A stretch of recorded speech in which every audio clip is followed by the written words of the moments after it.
우리가 주님을 믿는 그 의미에 대해서 여러 가지로 설명할 수 있습니다. 그런데 사실은 예수님을 믿는 것은 여러분들에게 늘 거듭 말씀드리지만 사실은 우리가 죽음 이후에 우리 운명이 어떻게 결정되느냐는 저 내세 문제가 아니고 지금 여기서 어떻게 사느냐. 말하자면 내가 주님을 만난 이후에 내 인생이 어떻게 달라졌느냐. 그러니까 믿으면 달라진다는 것입니다. 믿기 이전과 믿은 이후가 달라진다는 것입니다. 믿음이 성장한다는 얘기는 내 삶의 어떤 실질적으로 변화되는 증거가 있다는 얘기입니다. 예수를 믿는데 내가 이전에 살았던 삶과 별 차이가 없고 다른 사람이 보기에도 그러하고 본인 스스로 생각해도 내 인생이 다른 사람들이 겪는 그런 이러저러한 변화가 있을 수 있지만 크게 달라지는 거 없어. 그러면 그거는 제대로 믿는 게 아니겠죠. 어떻게 그대로 있을 수 있겠어요? 그러면 주님이 우리 인생 안에 찾아오셔서 그가 내 인생을 살아주시는 것입니다. 내가 그리스도와 함께 십자가에 못 박혀 죽었나니 그런지 이제는 내가 산 것이 아니요 그리스도께서 내 안에 사시는 것이라.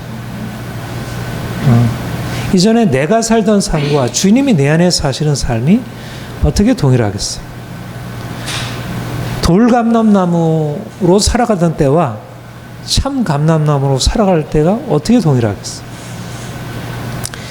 나쁜 열매를 맺던 우리 인생이 이제는 주님께 접붙여져서 좋은 열매를 맺는 인생으로 바뀌었는데 어떻게 우리 인생이 동일하겠어요? 달라져야죠. 근데 믿는 사람이나 믿지 않는 사람이나 별 차이가 없다면 그럼 뭔가 문제가 생긴 것입니다. 병든 것이죠. 성경은 그렇게 얘기를 하죠. 믿는 사람을 산 자라 얘기를 하고 믿지 않는 사람을 죽은 자라 얘기를 해요. 그런데 살아있는데 죽은 사람 같은 경우가 어떨 때 그렇죠? 잠잘 때 그렇죠. 잠잘 때는 멀리서 보면 이게 죽어있는지 살아있는지 모릅니다. 가까이 가서 흔들어 보고 숨도 쉬고 있는지 근데 멀리서 보면 너무 완전히 골아 떨어지면 죽은 것 같아. 그렇게 어떤 때는 놀랄 때도 있죠. 이거 혹시 이거 무슨 일 아닌가. 특별히 나이 드신 부모님이나 이런 거. 근데 믿는 사람은 산 자인데, 살아있는 자인데 죽은 자 같아. 그걸 뭐라 그래요? 잠자는 자. 예수를 믿는데 달라진 게 없어. 세상 사람들과 똑같이 화내고, 똑같이 싸우고, 똑같이 염려하고, 똑같이 두려워하고, 똑같이 이기적이고, 똑같이 독선적이고, 어떻게 보면 더한 것처럼 여겨질 만큼, 그러니까 오늘날 그렇게 교회가, 그리스도인들이 욕을 먹고 있는데, 이거는 그 안에 생명이 없을 수도 있죠. 그냥 쭉정일 수도 있겠지. 근데 쭉정이는 아니고 진짜 생명은 있는데 잠자고 있는 것입니다. 병든 것이고 제대로 믿는 게 아닌 거죠. 믿기는 믿지만 그러나 실제적으로 그 안에 참 믿음, 살아있는 믿음이 되지 못하는 여러분들에게는 매일매일 믿음의 증거, 여러분들이 산자라고 하는 증거가 매일매일 좀 충분히 드러나기를 소망합니다. 좀 보여줬으면 좋겠어요. 우리가 예수를 믿어서 어떻게 달라졌는지 내 스스로도 느끼고 또 다른 사람에게도, 특별히 가까운 가족에게, 뭐 나의 남편에게, 나의 아내에게, 자녀들에게, 부모님에게, 친구들에게, 특별히 가까운 사람들은 우리 알잖아요. 이 사람이 그렇게 겉으로 보이는 건지 아니면 실질적으로 달라졌는지. 근데 오래 교회는 다녔다고 하고 교회 직분도 가지고 있고 성경도 많이 알고 있고 나름대로 해서 기독교에 대해서 이제 열을 내면서 이렇게 변증을 하긴 하지만, 그러나 실제적으로 달라진 것이 있는가? 별로 그게 없다 그러면 이거는 뭔가 문제가 있다 이렇게 여겼습니다. 우리가 달라져야 하는데 뭐가 달라져야 할까요? 우리의 삶이, 우리의 마음이, 성품이, 행동이 달라져야겠죠. 그런데 우리의 삶이, 우리의 성품이 달라지기 위해서 필요한 것은 이 관점이 달라지는 것입니다. 관점. 우리 세계관, 인생관, 가치관. 관이라는 말은 무슨 말이에요? 본다라는 것은. 보는 거 다 같이 보지 않나요? 모든 사람이 똑같은 거 보지 않나요? 우리 눈으로? 근데 어때요? 사람들이 똑같은 거 보지만 그런데 똑같이 보나요? 다르게 보죠. 어떤 사람은 동일한 상황을 바라보고 희망이 있다 이렇게 바라보기도 하고, 어떤 사람은 동일한 상황을 바라보고 굉장히 절망적이다. 지금 우리나라가 일본의 수출 규제, 무역 보복으로 굉장히 어려운 난국에 처해 있어요. 그렇죠? 분명한 것은 쉽지 않은 경제적인 난국, 정치적인 난국임은 분명해요. 그런데 이 상황에 대해서 해석하는 게 너무나 달라요. 정치인들도 너무 다르고 사람들도 자기가 처해 있는 어떤 당파적인 입장에 따라서 굉장히 다릅니다. 굉장히 부정적으로 큰일 났다 이렇게 보는 사람들도 있고, 아니라 오히려 우리가 기회다, 오히려 일본이 큰일 난 상황이다 이렇게 보는 사람도 있고요. 관점이 다른 것입니다. 관점. 동일한 상황을 다른 관점으로 바라봅니다.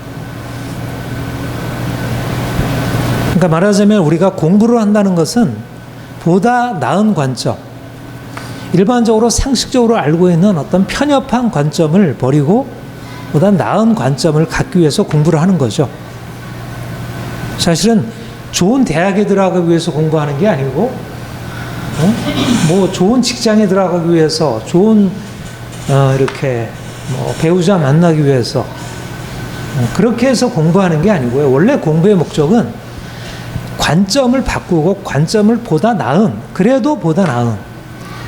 그래서 과학을 배우고, 그래서 철학을 배우고, 그래서 인생의 여러 많은 경험들을 쌓도록 그렇게 얘기를 하는 것입니다. 근데 믿는 사람들은 무엇보다도 다른 어떤 사람들보다 다른 관점, 동일한 것을 보는데 전혀 다르게 보는 것을 배우는 것입니다. 아니, 그렇게 되어지는 거예요. 그거는 내가 배워서 성경을 보니까 이렇게 봐야겠네 이렇게 돼서가 아니라, 하나님은 우리 인생 안에 들어오셔서 우리의 눈을 여는 거예요. 마치 우리는 소경처럼 보아야 할 것을 미처 보지 못했는데, 우리가 하나님 만나고 나면 이제까지 보지 못했던 걸 보게 돼요. 인생에 대해서 이렇게 이전에 생각하던 것을 다르게 생각하기 시작해요. 내 인생이 굉장히 암담하다고 생각했는데 그게 아니구나. 그거를 보게 되고, 내 인생이 굉장히 잘 나간다고 생각했는데 그게 아니구나. 이게 심각하구나. 두 가지가 다 있습니다. 인생에 대해서 그전에는 괜찮다고 생각하는 것을 심각한 문제라고 보게 되고, 그전에 크게 문제라고 여겨지는 것을 더 이상 문제가 아니라는 것으로 보게 돼요. 말하자면 근본적으로 관점이 약간 나아지는 정도가 아니라, 우리가 뭐 영어를 배우고 뭐 과학을 배우고 인문학을 배우고 이렇게 하면 좀 더 나아지는 정도겠죠. 물론 어떤 경우에 근본적으로 달라지는 부분 어느 정도까지는 있지만 그러나 완전히 바뀌어지기는 어려워요. 근데 우리가 주님 만나게 되면 사실은 우리가 이전에 가지고 있던 것을 완전히 버리고 새 것으로, 그야말로 옛사람은 이전 것은 지나갔으니 보라 새 것이 되었도다.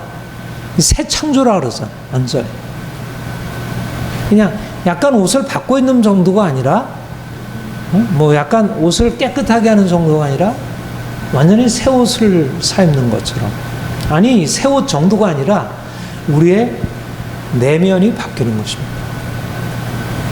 우리의 생각이 근본적으로 바뀌는 것. 우리 대표적으로 저는 가장 내가 좋아하는 분이 누군 줄 아세요?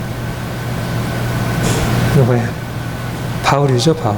그래서 저 다들을 바울이라고 졌어요. 사도 바울. 아니 이렇게 지금 여기 있는 사람들 말고 내가 제일 좋아하는 인물, 뭐 예수님이 뭐 가장 좋지만 우리 그냥 우리와 같은 사람으로 저는 그래서 사실은 내 인생에 이제 어떤 방향성을 이제 사도 바울의 가르침, 물론 하나님의 계시이긴 하지만 그래서 그리고 또 특별히 사도 바울이 산 인생, 저는 뭐 제가 다메섹과 같은 그런 체험을 하지는 못했지만 나도 버금가는 체험은 있어요. 내 인생을 뒤집어 놓은 체험들은 분명히 있어요. 그러니까 사도 바울이 다메섹에서 부활하신 주님을 만났죠.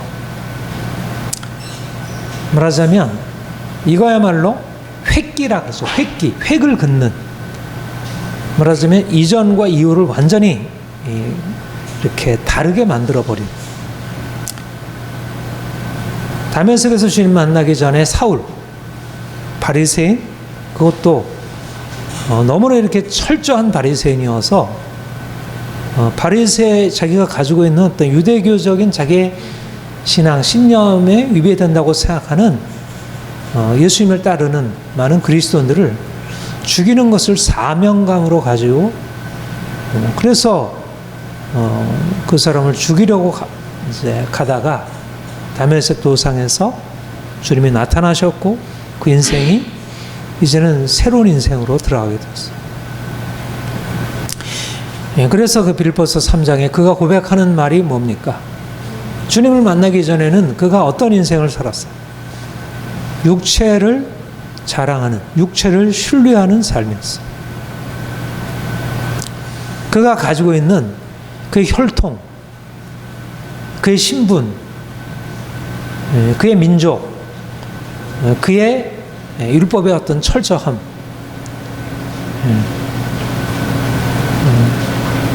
그러한 것이 그의 육체적인 신뢰와 자랑거리였어요.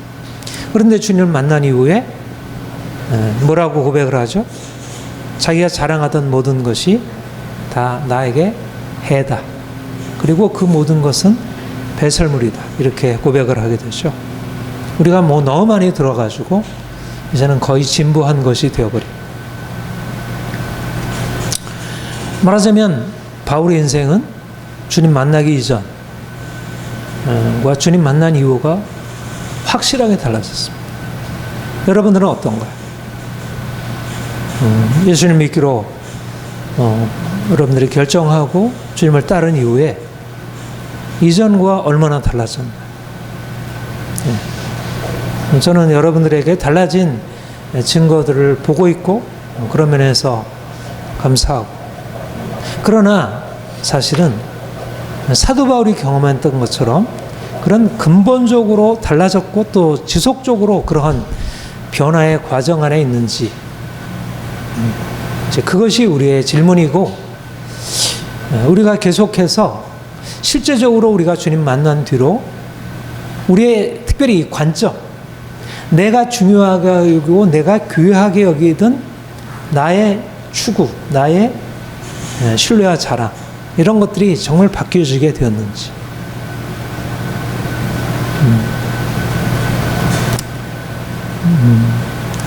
여러분들에게 이러한 변화가 더 온전하게 일어나기를 소망합니다. 본문에 보면 사도 바울이 십자가의 도가 멸망하는 자들에게 미련한 것이요 구원을 받는 우리에게 하나님의 능력이라. 고린도전서 1장 18절. 근데 여기 도라는 말은요, 사실 여러분 도라는 말이 무슨 의미입니까? 도라는 말이 우리는 길도 짜잖아요. 길. 십자가의 길. 십자가의 길이 믿지 않는 사람들에게 미련하다. 그런데 이제 이 원문을 보면 로고스, 여러분들 로고스라는 말 알죠? 로고스. 그 요한복음 1장에 보면 말씀이 태초에 말씀이 계시니라. 그 말씀이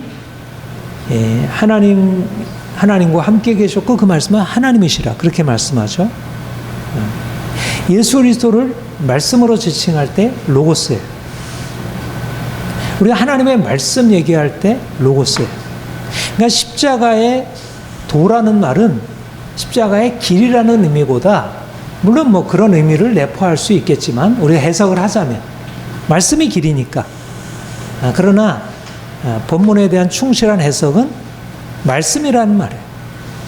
그러면 십자가의 말씀이 멸망하는 자들에게 미련한 것이고 구원 얻는 우리에게 하나님의 능력이라는 말은 무슨 말일까요?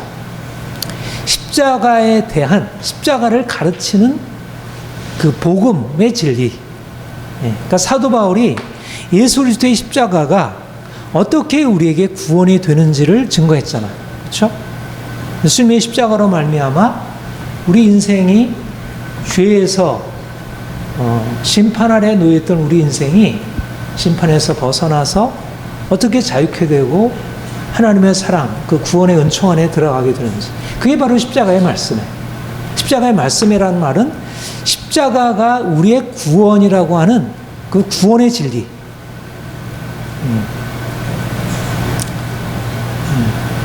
근데 특별히 사실 그 십자가의 강조점을 두고 있는 것이죠. 여러분, 십자가의 말씀을 여러분들이 들었어요? 여러분들이 십자가의 말씀을 믿고 있어요. 그런데 여러분들이 십자가의 말씀이 여러분들에게 하나님의 능력이 되고 있습니까?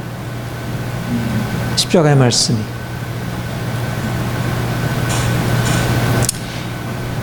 많은 사람들에게서 십자가의 말씀은 전혀 십자가에 관한 말씀, 십자가의 복음, 예수를 믿으면 우리가 죄 사함 받고 그분의 은혜로 말미암아 저주에서 벗어나고 하나님의 사랑과 은총 안에 들어가서 살게 된다. 사람들은 그것을 이해하지도 못하고 바깥에 뭐 많은 과학자들에게 또 많은 철학 박사들에게 십자가에 대해서 얘기를 하면 그거는 이해가 안 되는 얘기죠. 그렇죠? 이해가 안 되고 전혀 받아들일 수 없는 하나의 뭐 허구적인 하나의 그냥 옛날 사람들이 가지고 있었던 어떤 뭐 본인의 힘으로 살아가지 못하는데 예수님이 십자가에 죽으셨다는 사실을 어떻게 뛰어난 뭐 사도 바울과 같은 어떤 지혜자가 뭐 그거를 그렇게 해석을 해가지고 사람들에게 어떤 위로를 주고 힘을 주었나 뭐 그렇게 정도 어떤 종교적으로 뭔가 사람들에게 힘을 준 거.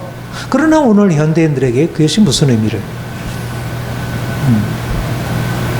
그런데 하나님께서 십자가의 말씀을 듣고 십자가의 말씀 안에서 새로운 빛을 보게 하는 사람들을 세우셨다는 것입니다.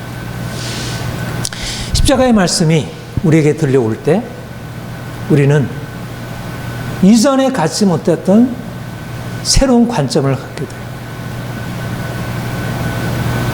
우리가 십자가의 말씀을 듣기 이전에 우리 인생은 사실은 굉장히 부정적이고 어두운 것이었어요. 저 자신도 그렇고 여러분도 그렇고 많은 사람들이 사실은 예수님을 알기 전에도 뭐 나름대로 행복하게 살기도 하고 또 많은 무신론자들도 나름대로 자기 인생에 행복하다고 생각하고 살아가고 있어요. 그러나 사실 십자가의 말씀을 듣고 십자가의 말씀을 통해서 새로운 자기 인생에 대해서 새로운 관점을 보기 전까지는 근본적으로 인생에 희망이 없는 것입니다. 왜 그럴까요? 인생은 본래적으로 죄 아래 있고 죄로 말미암아 저주 아래 있기 때문에 하나님의 심판이 각 사람 안에 드리워져 있는 것입니다. 사람들은 개인적으로 당하는 여러 가지 질병과 삶의 많은 고통들, 마음의 상처, 두려움들, 사실 그 모든 것들이 사실은 우리의 죄로 말미암는 하나님의 심판의 결과들이에요. 우리가 지금 이제 어떤 한일 그런 갈등으로 인해서 굉장히 불안해하고 여러 가지 국민들도 함께 이런 사태를 해결하기 위해서 불매운동을 참여하기도 하고 정치인들은 정치인대로 경제인은 경제인들대로 나름대로 많은 사람들이 노력을 하지만 근원적으로 인간 안에 있는 근본적인 죄성이 사실상 해결책을 내지 못하는 것입니다. 근본적으로 우리의 삶 안에 진정한 자유 평화가 없는 거예요. 그런데 진정으로 십자가의 말씀을 듣고 십자가의 말씀 안에서 새로운 빛을 본 사람들이 있는 것입니다. 구원을 받은 사람들. 그러니까 구원이라는 것은 내가 이제까지 알고 있었던 나 자신과 세상을 다르게 보기 시작하는 거예요. 우리 인생의 문제가 가난의 문제, 질병의 문제, 전쟁의 문제, 어떤 다툼의 문제, 이런 것이 우리 인생의 문제라고 생각하지만 사실상 근본적인 문제는 우리가 하나님을 떠나 있음으로 인한 그 모든 것의 근원에는 하나님으로부터 떠나서 우리가 하나님과 원수되었고 그래서 하나님의 심판과 진노 아래 있다는 사실입니다. 그런데 우리가 십자가 앞에 나가서 그런 우리 자신의 실상을 보게 돼요. 내가 죄인이구나.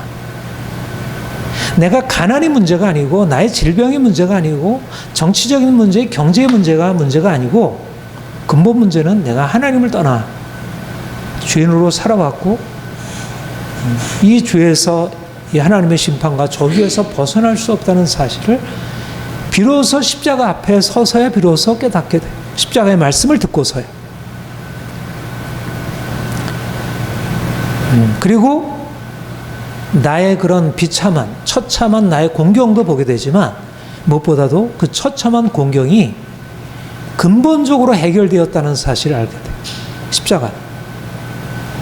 십자가는 우리를 철저한 절망에 처했다는 사실도 보게 하고 그 철저한 우리의 절망을 주님께서 해결하셨다는 사실을 알게 돼요. 그가 우리를 위하여 우리가 아직 죄인 되었을 때 하나님의 사랑이 나타나서 우리를 죄에서부터 건져내신 것입니다. 그가 우리를 대신하여 심판을 당하심으로 그가 우리를 위하여 저주를 받으심으로 우리는 더 이상 저주 아래 있지 않다는 것을 알게 돼요. 물론 우리에게 여러 가지 경제적인 문제가 찾아올 수도 있고 건강의 문제가 있을 수도 있고 여러 가지 사회가 굉장히 불안해지기도 하고 정치적으로 여러 가지 많은 갈등 이런 것이 있을 수 있죠. 우리도 예외 없이 다 그런 것에 비슷한 상황 가운데 처해요. 그러나 달라진 게 있다는 것입니다. 무엇이냐면 인생은 우리 손에 달려있지 않다는 것입니다. 오늘날 많은 사람들이 과학자든지 철학자들이 가지고 있는 생각이 뭐죠? 내 손에 달려있다는 거, 우리 손에 달려있다는 거. 우리가 할 수 있다는 생각이고 우리가 할 수 없다는 생각. 우리가 할 수 있다는 생각 때문에 희망적이고 할 수 없다는 생각 때문에 절망적이에요. 정치인들은 할 수 있다고 계속 사람들한테 얘기를 하죠. 그러나 사실 할 수 있다는 그런 약속과 희망이 그렇게 믿을 만하지 못하다는 사실을 지나고 나면 깨닫게 돼요. 우리는 쉽게 믿어주려고 하지만 여전히 근본적인 불안이 있는 것입니다. 그런데 우리가 주님께 나아가 주님의 십자가의 말씀을 통해서 그 십자가의 능력, 십자가에 나타난 하나님의 능력, 하나님의 지혜를 발견하게 되면 내 인생과 우리 주변 상황을 바라보는 게 달라져요. 내가 정치적으로 아무리 탁월한 지혜가 있어도, 철학적으로 아무리 뛰어난 지혜가 있어도, 뭐 사회과학, 정치학, 경제학, 사회학, 뭐 심리학, 뛰어난 많은 지혜를 가지고 있다 하더라도 제가 이제 프로이트 정신분석을 공부했는데 그분은 굉장히 비관적이었어요. 인생이 안 바뀐다는 거예요. 심리를 이렇게 깊이 들여다보니까 인생은 안 바뀐다는 거예요. 인생이 그렇게 성숙하지 않다는 거예요. 저는 그 여러 유튜브 동영상들을 요즘에 이러저러한 것들을 이렇게 보면 굉장히 희망찬 얘기를 많이 해요. 인간에 대해서, 우리 사회에 대해서. 근데 사실 그렇게 희망차지 않아. 오히려 비관적인 것이 상당 부분 좀 더 비관적이고 의심할 필요가 있어요. 우리는 사람들이 뭐 정치인들이 약속하는 것, 또 우리 철학하는 인문학자들이 얘기하는 것, 많은 대중 강연자들이 얘기하는 것에 대해서 그렇게 어떤 부분에 대해서 우리가 받을 수 있지만, 그러나 그 관점, 그 희망적인 관점 다 믿을 건 아니에요. 오히려 깊이 들어가면 인간은 변하지 않는다는 것과, 인간은 굉장히 이기적이라는 것과, 이 세상은 점점 나쁘게 될 것이라는 쪽의 그런 예언들이 훨씬 더 정확한 예언들이에요. 그러니까 유발 하레리처럼 인간이 호모 데우스가 돼가지고 앞으로 영생을 누리게 될 것이다. 그거는 사실 환상이나 거짓말에 가까워요.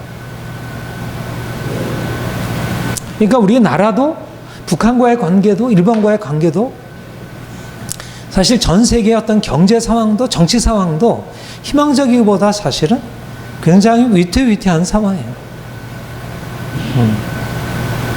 제가 최윤식 박사라는 이분이 이제 저도 개인적으로 잘 교제하고 있는 이 미래학자, 아주 유명한 미래학자. 2019년발 금융위기가 온다. 아주 가까운 미래에 금융위기가 터질 그런 것이 지금 온 곳, 여러 세계 각곳에 이렇게 지금 숨어 있다는 것이.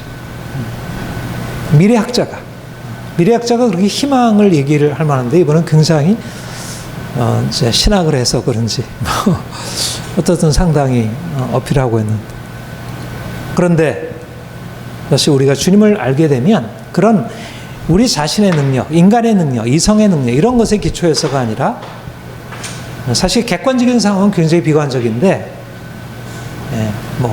우리가 문재인 정부도 그렇게 온전히 신뢰할 수도 없고, 아베 친절은 말할 것도 없고, 김정은은 말할 것도 없고, 트럼프, 시진핑, 사실은 누구를 신뢰하겠어요?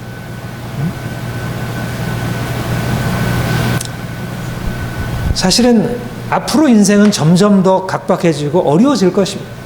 경제적으로나 정치적으로나 사회적으로 굉장히 어려워질 거예요. 그러니까 사람들이 두려워하지 않을 수, 굉장히 불안한 심정을 가질 수밖에 없어요. 근데 우리는 그렇지 않다는 거예요. 십자가의 말씀을 들으면 거기서 무엇을 보나요? 하나님의 지혜, 하나님의 능력을 보는 거죠.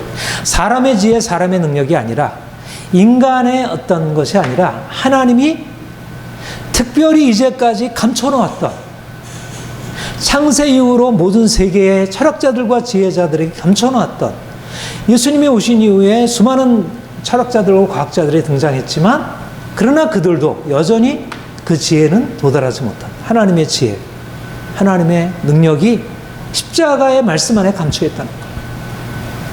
그러니까 십자가의 말씀을 듣고 그것을 받아들이는 사람은 다른 차원으로 올라가 있는 사람. 그러니까 우리가 사실 왜 세상을 두려워하겠습니까? 응?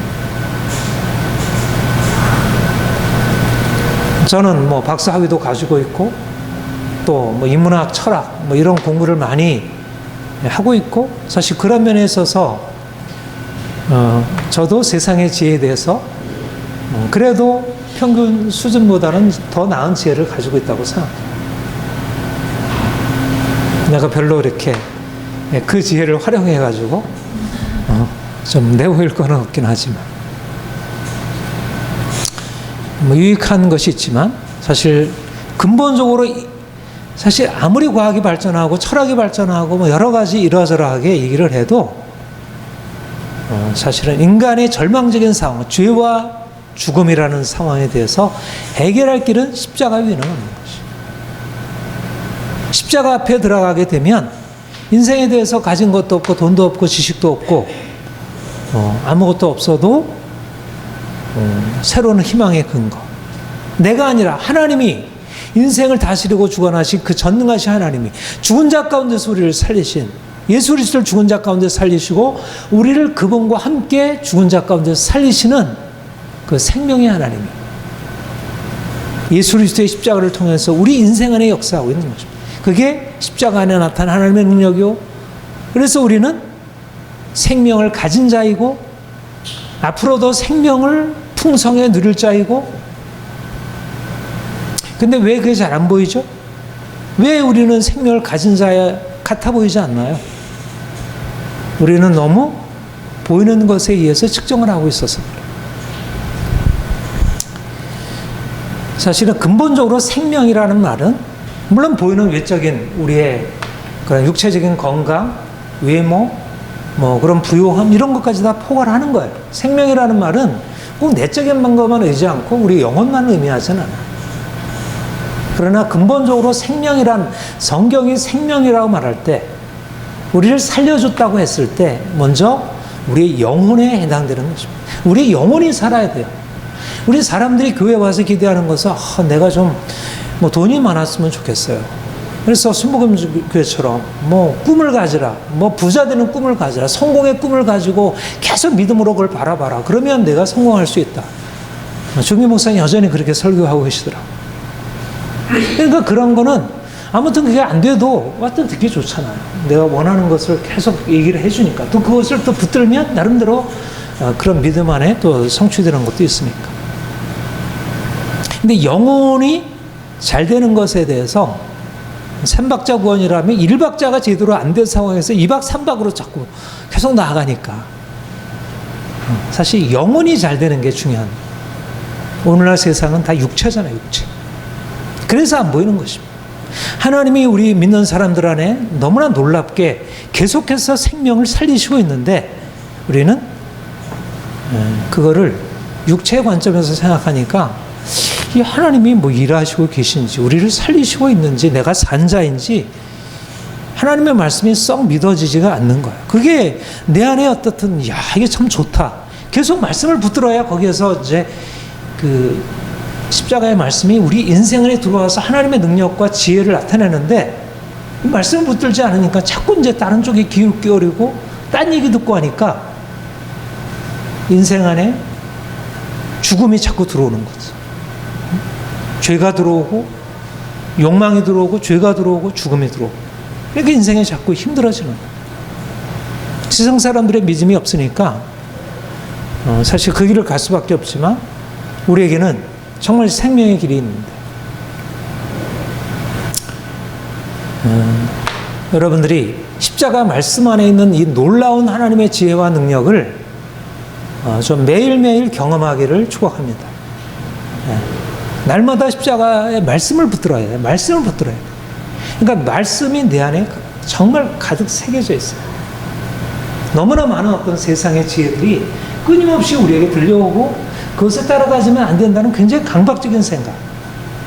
사실 뭐 저는 요즘에 뭐 이런 거 이러저러한 또 책들을 더 보게 되지만 그러나 말씀이 있어야 그런 거를 이렇게 걸러내지. 이게 굉장히 그거는 직접적으로 우리 육체를 잘 되게 하는 것이기 때문에 자꾸 혹해요. 여러분 돈 많이 벌게 된다. 이게 혹하잖아요. 건강해야 된다. 이거 혹하잖아요.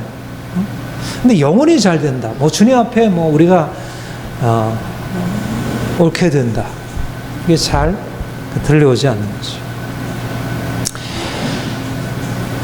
예, 하나님이 우리 교회 안에 사실은 이 십자가의 말씀을 들려주게 하고 이 십자가의 말씀으로 인한 생명의 역사가 풍성해 나타나기를 사실은 정말 이렇게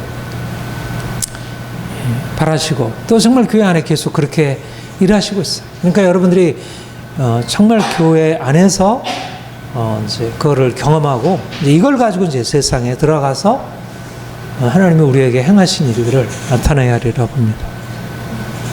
누가 십자가의 말씀을 듣고 거기에서 생명을 경험하고 살까? 믿음입니다. 믿음. 예.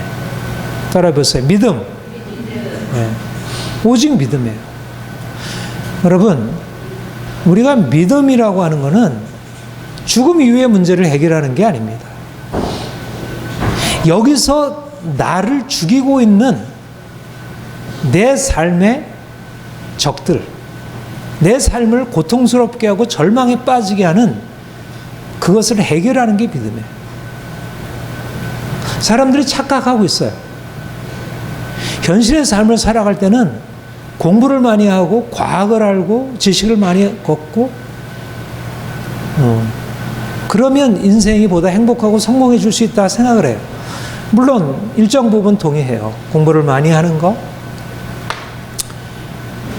중요하죠. 그러나 아까도 말씀드렸지만 인생의 죄와 저주는 사실 다른 것에 있잖아요. 다른 것에 해결책이 있잖아요. 말씀 안에 있고 말씀을 듣고 믿는 사람들 안에서 비로소 그것이 근본적으로 해결될 수 있어요. 십자가의 도가 멸망하는 자에 미련한 것이요 구원을 얻는 우리에게 하나님의 능력이다. 누가 구원을 얻습니까?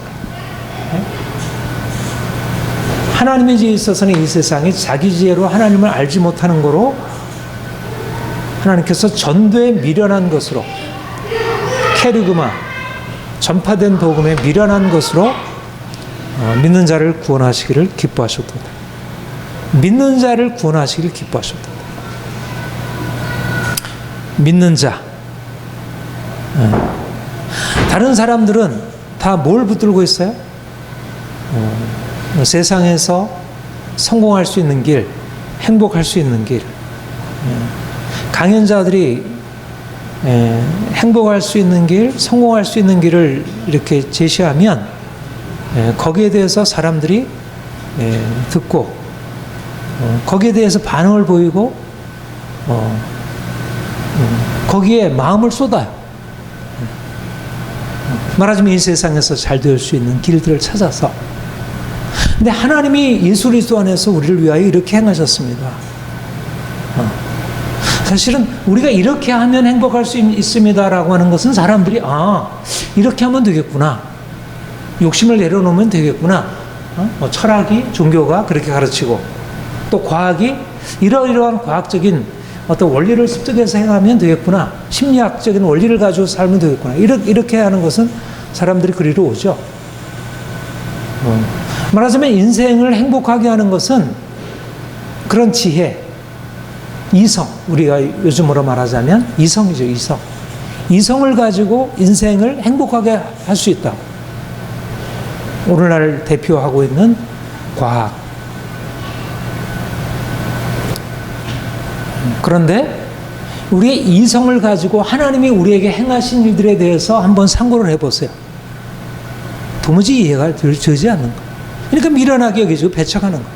과학자들이, 철학자들이. 제가 그 도올 김영학 교수 강연을 요즘에 이제 많이 듣고 있는데, 그분이 예수님의 그 동정녀 탄생, 마태복음, 누가복음, 동정녀 탄생이 있잖아요. 그거는 다 실화이고 가짜라는 거예요. 그리고 예수님의 부활, 이것도 나중에 만들어낸, 제자들이 만들어낸 가짜 얘기라는 거예요. 이성을 가지고 생각할 때는 과학적인 사실에 동정녀 탄생, 처녀가 아이를 낳는다는 것은 말이 안 되는 얘기예요. 그 다음에 죽은 자가, 인생인데 어떻게 죽은 자가 살아나요? 이건 말이 안 되는 얘기예요. 근데 미련한 거예요. 그걸 배척하고, 마가복음에는 그런 동정녀 탄생에 대한 기사가 안 나와 있고, 또 마가복음 초기 사본에는 뒷부분에 부활에 대한 기사가 그렇게 뒷부분처럼 예수님 만났다고 그런 얘기 안 나와요. 그러니까 마가복음만 오리지널한 복음이고 다른 것은 다 나중에 가필하고 수정한 것이다, 이렇게 얘기를 해요. 100만 넘는 사람들이 그런 얘기를 듣고, 아, 그렇구나. 이 기독교가 뭔가 착각하고 있네. 말하자면 이성의 지혜, 철학의 지혜, 종교의 지혜를 가지고 들어가서 보면 사실은 성경이 얘기하는 십자가의 은혜, 뭐 부활의 하나님의 능력, 이런 것들은 믿기가 너무 어려운 거죠. 하나님께서 우리에게, 그런데 그렇게 해가지고 우리 이성을 가지고 만들어낸 것이 오늘의 세계예요. 뭐 그걸 통해서 우리 인생 안에 너무나 많은 것이 주어져 있지만 여전히 이 세상은 죄와 죽음의 지배 아래 있는 것입니다. 누가? 믿는 자가 예수 그리스도가 나의 주가 되시고 그가 나를 위하여 죽으셨고 그가 나를 위하여 사심으로 내 인생 안에 새로운 변화의 가능성이 열렸다는 사실을 믿는 자가, 어린아이같이 그 사실들이 내가 보는 것도 아니고 이성적으로 생각해서 합리적인 것으로 여기지 않지만 믿는 자가, 어린아이와 같이 믿는 자가 그 믿음을 통해서 인생의 놀라운 변화로 들어가고,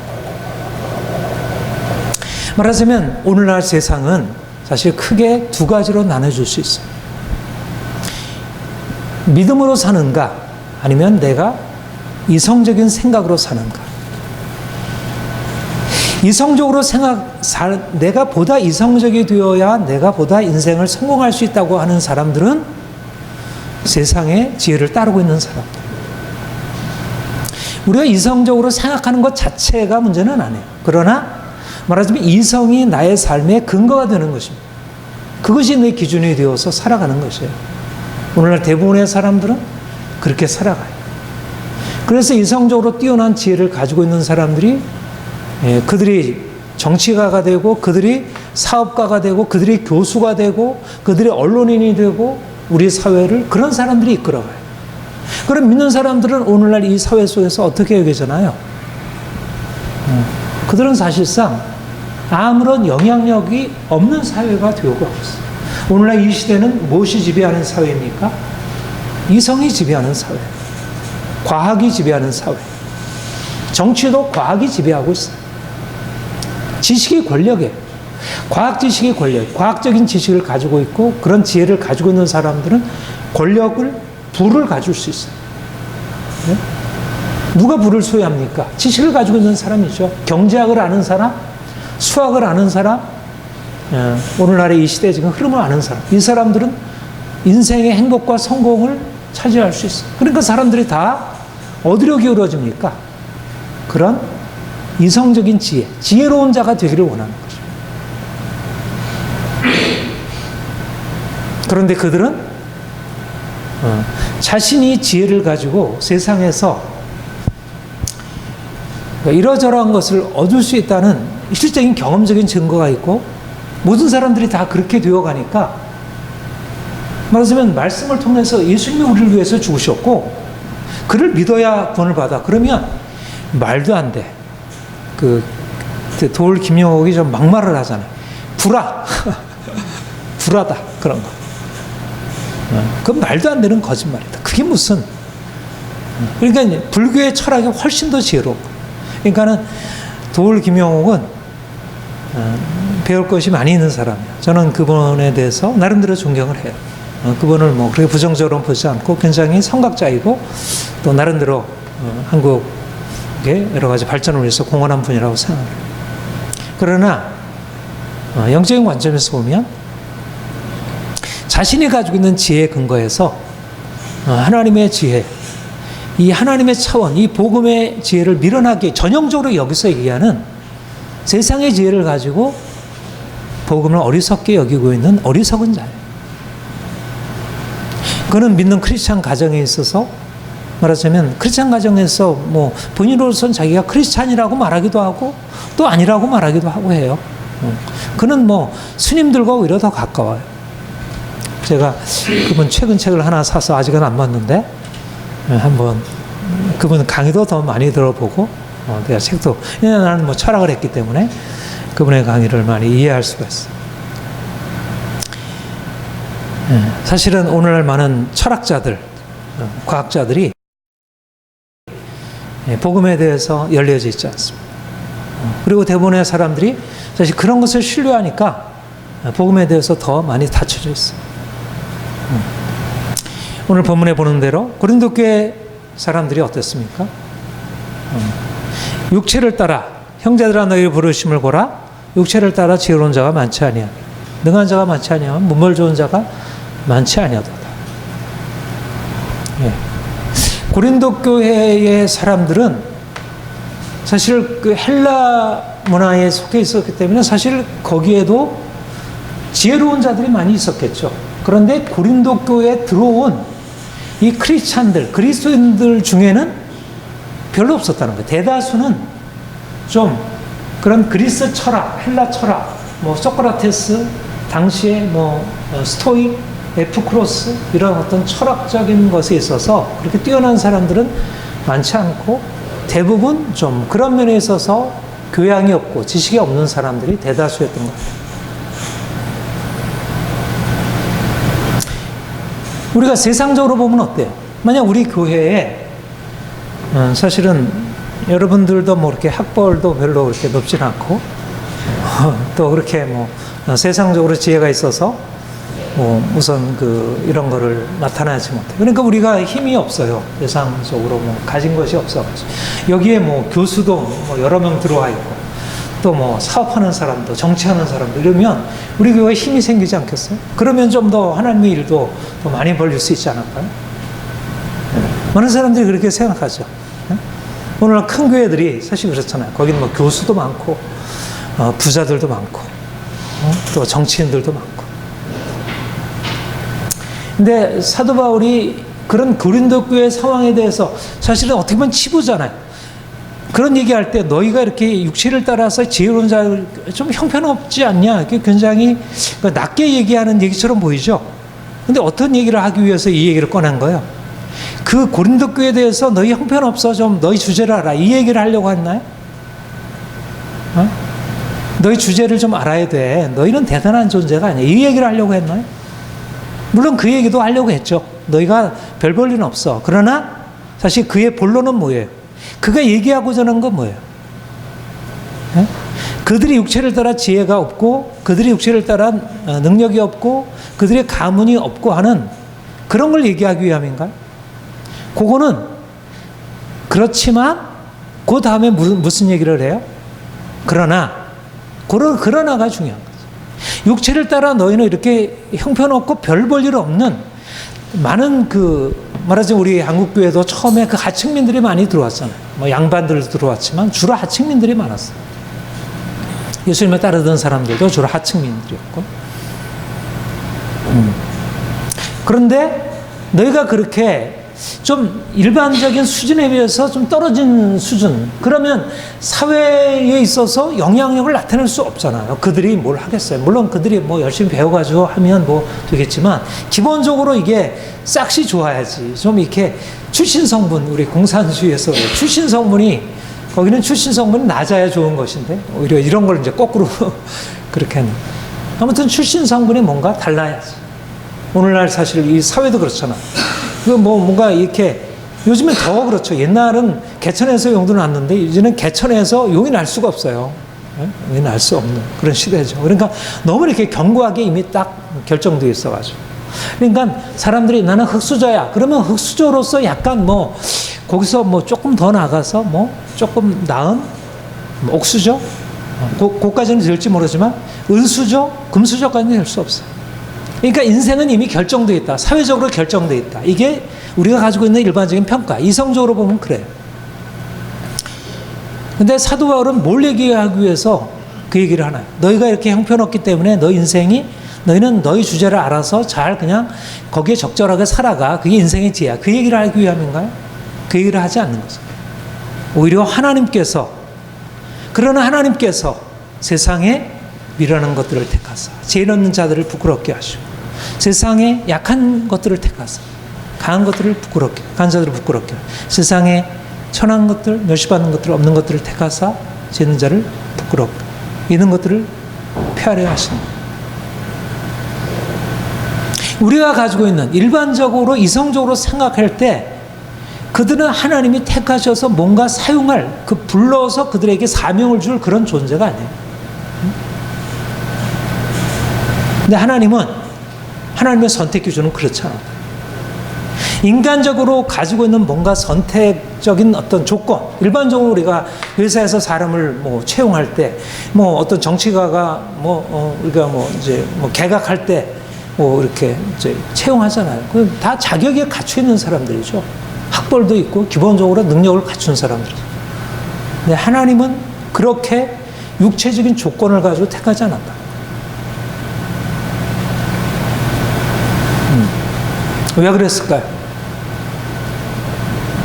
육체로 자랑하지, 모든 육체, 아무 육체도 자랑하지 않고 있어요. 그렇게 하면 사람들이 내 지혜로, 내 능력으로, 하나님의 능력을 얘기하지만 실상 내 능력으로, 내 지혜로 그렇게 했다고 자랑할까요? 하나님은 우리가 가지고 있는 인간적인 어떤 것에 근거해서 일하는 분이 아니에요. 그러니까 말하자면 하나님이 육체를 따라 지혜가 없고 능력이 없고 그런 신분이 비천한 사람들을 택하셨다는 것은, 하나님이 행하시는 것은 전적으로 그분 자신의 주권적인 역사라는 것입니다. 그거는 우리가 가지고 있는 것과 상관없어요. 하나님 물론 지혜로운 자도 택할 수 있어요. 사도 바울 지혜로운 자였잖아요.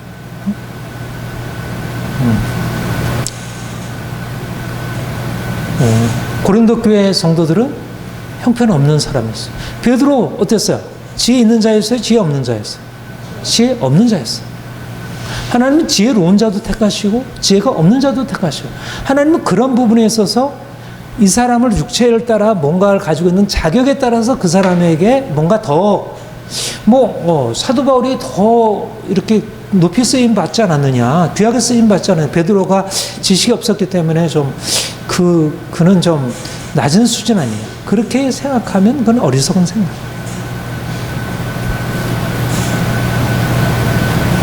여러분, 중요한 건 뭐냐면 여기서 우리의 관점의 전환이 필요한 것입니다. 우리는 이제까지 너무 오랫동안 육체적인 어떤 조건에 따라서 자신을 평가하고 다른 사람을 평가하고 그것에 의존해서 살아온 것입니다. 그래서 뭔가 인간적으로 뛰어난 것을 가지고 있는 사람들이 뭔가를 할 수 있다고 생각하고, 자신이 그것을 가지고 있지 못하다면 나는 뭔가를 할 수 없다고 생각하고. 여러분들도 그렇게 생각하지 않나요?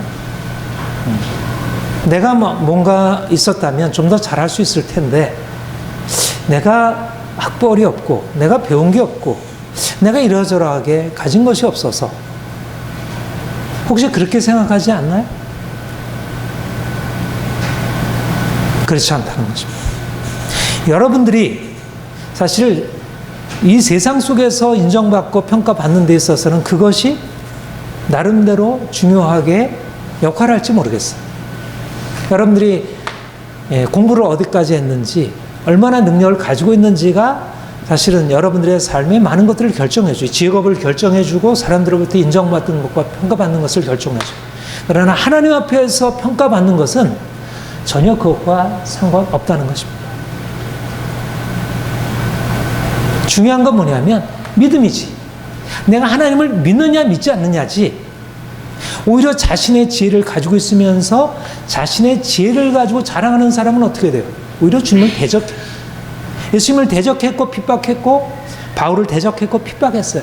육체를 가지고 있는 사람들이, 뛰어난 사람들이, 세상의 통치자들이, 지금도 육체의 지혜를 가지고 있는 사람들이 주님을 따라가는 게 아니라 그들은 더 교만해져서 하나님을 배척해요. 결코 하나님의 역사는 우리가 가지고 있는 지혜, 인간적인 능력에 달려있지 않아요. 중요한 것은 처음에 여러분들에게 서론으로 말씀드린 대로 관점이 변화되는 게 중요하다는 거죠. 우리가 이제까지 가지고 있는 관점, 육체를 따라 산 것입니다. 돈이 중요해, 지식이 중요해, 배경이 중요해. 내가 그게 없어서 내 인생이 힘들어. 계속 거기에 속해 있는 거예요. 계속. 사실 내가 그 김영학 교수 얘기도 들어보면 불교도 그거를 내려놓으라고 해요. 인간이 가지고 있는 그런 어떤 집착, 잘못된 어떤 그 뭔가 이렇게 선입견들, 이거를 내려놓으라고 해요. 불교조차도. 근데 목사도 장로도 교수도 여전히 돈이 중요하고 지식이 중요하고 사람들의 평가가 중요하고. 근데 무슨 능력이 나타났어요? 예?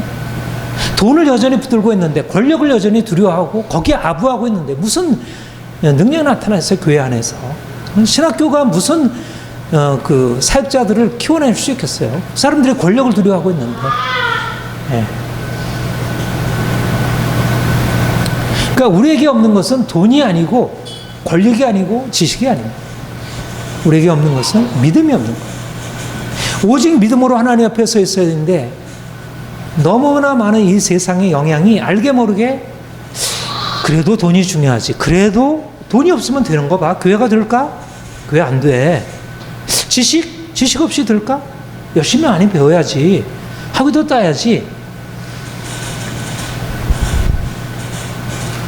저는 별로 중요하지 않다고 생각해서 학위도 안 따려고 그랬는데, 또 하나님이 이렇게 학위를 따도록.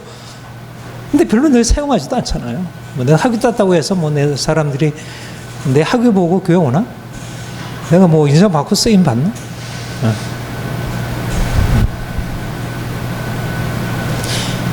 네, 너무나 많은 사람들이 여전히 육체를 따라서 인생을 살아가고 있는 것입니다.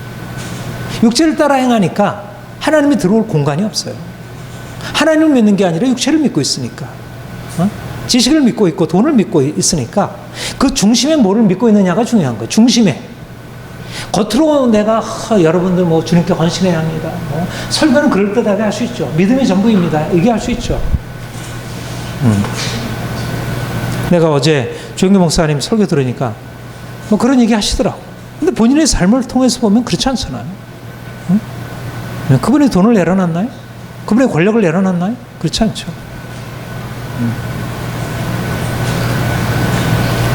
아니 뭐 그렇게 다른 분 얘기하지 말고 우리 자신, 우리가 정말 믿음으로 사는가, 정말 우리의 삶의 근거를 하나님으로 두고 사는가, 아니면 다른 세상의 평가들, 나의 지식들, 돈, 뭐 이런 것들이 우리 인생을 끌고 있지 않은가.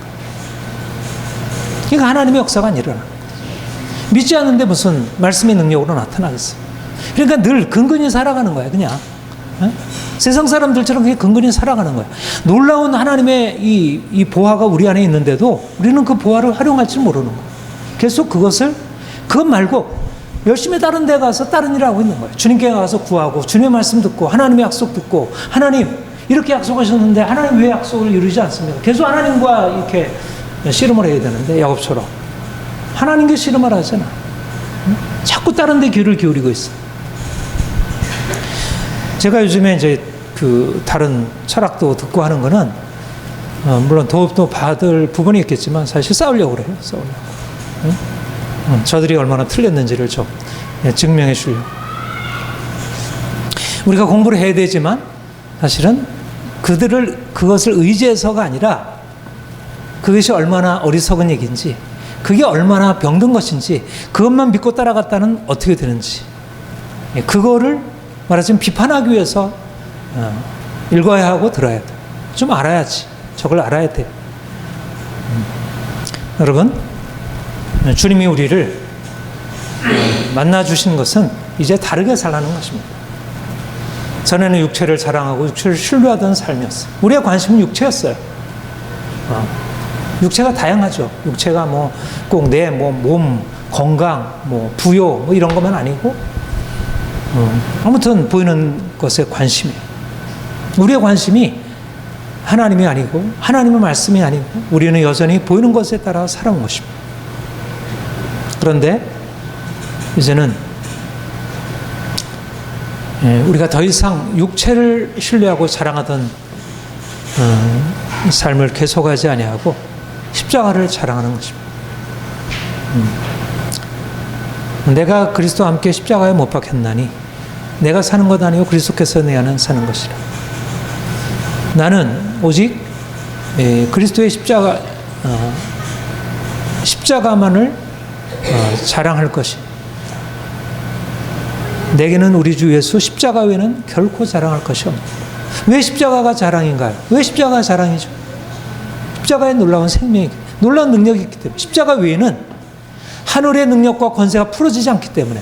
십자가에서 내가 죽고 주님의 내 안에 사시지 않으면 그 생명의 능력이 우리를 위하여 대신 십자가에 지신 그 은혜가 우리의 삶을 덮지 않으면 우리가 아무리 노력해도 죄의 권세에서 저주에서 벗어날 수 없기 때문에. 그런데 십자가가 와서 우리 인생을 바꿔놓고 십자가가 와서 우리 인생을 새롭게 했으니까 십자가를 어찌 자랑하지 않겠어요? 내가 이렇게 된 것 주님의 십자가의 은혜입니다. 여러분, 오늘날 많은 사람들이 헛된 세상의 지혜와 부와 권력 이런 것을 자랑하고 그런 것으로 살아가고 있습니다. 주님이 우리에게 오셔서 이제 우리의 눈을 여셔서 우리가 이전까지 보고 알고 추구하던 것이 얼마나 험한 것인지 이것을 깨닫게 하셨고 계속 그렇게 우리에게 깨우치시고 있습니다. 우리가 더 주님께 나아가서 주님이 행하신 놀라운 일, 그래서 좀 더 그 갈라디아 3장 1절에 말해 어리석도다 갈라디아 사람들아, 그리스도께서 십자가에 못 박히신 것이 너희 눈앞에 밝게 보이지 아니하다. 십자가에 못 박히신 그리스도가 밝게 보여야 돼. 그래야 어두운 내 인생이 긍정적으로 보이기 시작해요. 그리고 이제까지 내가 자랑하던 것이 얼마나 험한 것인지도 알게 돼요. 그래서 오직 내가 이제까지 자랑하던 것, 추구하던 것을 내려놓고 오직 십자가만을 자랑하게 됩니다. 지금 우리 이 시대에 필요한 것은, 사람들에게 필요한 것은 돈도 아니고 과학적인 지혜도 아니고 철학적인 지혜도 아니고 권력도 아닙니다. 사람들에게 어리석게 보이는 십자가에 못 박힌 그리스도, 그분이 필요합니다. 우리가 그분을 믿고 그분을 경험하고 그분을 통해서 새로운 인생을 사람들에게 보여주고 사람들에게 십자가에 지신 예수가 당신을 바꿔놓을 수 있습니다. 당신의 문제는 다른 데서 해결책이 없습니다. 예수님을 믿고 그분 안에서 새로운 인생을 살아야 합니다. 빨리 나와야 합니다.